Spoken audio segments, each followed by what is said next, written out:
responses. The pantry model has been unchanged since the 1950s. Everywhere in places that looked like mine, it was inefficient. It didn't champion quality or the end user experience, and it just bothered me. I'm Dion Dawson, founder and chief dreamer of Dion's Chicago Dream. We're a nonprofit social enterprise that focuses on providing access to healthy food consistently, making sure that your zip code does not determine how long you live. We deliver a 10-pound box of fresh fruits and vegetables to more than 4,300 households in the Chicagoland region per week. It could be everything from a pineapple to different types of apples, citruses, Swiss chard, spinach, pomegranates.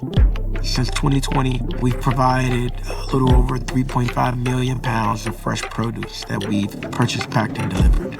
And we've never charged any of our recipients to date.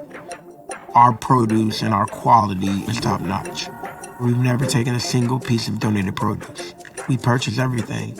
It may cost us a little more, but that's fine. You don't want to dictate what people think they deserve. If we're thinking about people living longer, healthier lives, you want to give them the best opportunity to be healthy. You can't do that with expiring food.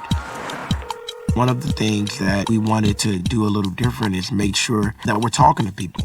We do a bi-weekly touch point where we collect scores in 6 different areas like ease of delivery, quality of produce, staff treatment, and even stress after delivery. And so we can see that we're lowering stress levels daily by more than 80%. It's quite simple. Just serving people and delivering quality food, produce.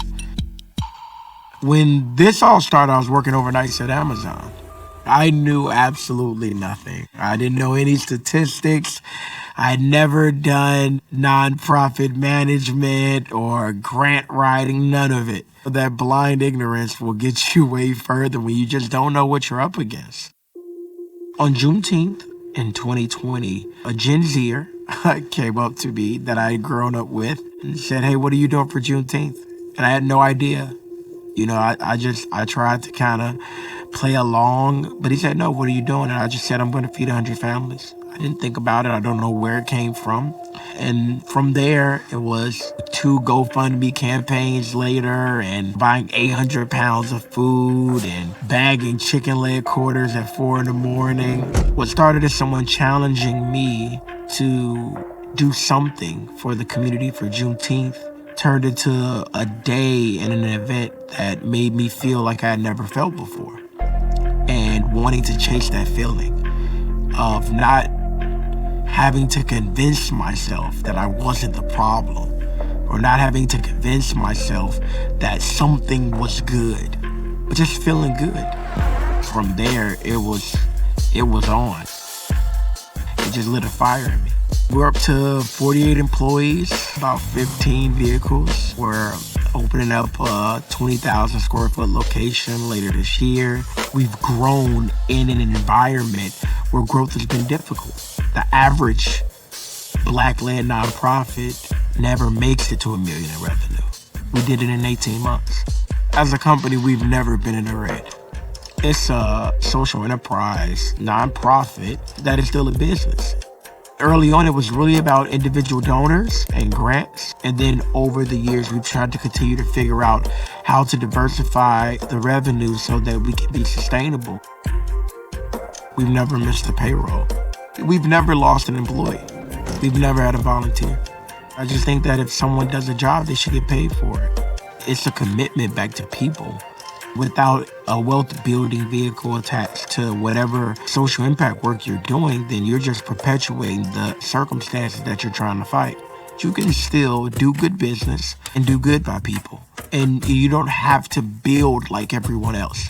There were so many people early on that tried to guide us into taking donated food, into using volunteer hours and trading board seats for money. And because of us rebuffing a lot of those things, here we are almost 5 years later, and this work has really not only defined a lot of people's lives, but it's allowed me to wake up and go to sleep knowing and never questioning I have no goals. I just believe that anything is possible. Part of just being a dreamer is understanding that I decide what I focus on. We've gotten the opportunity to write our own story.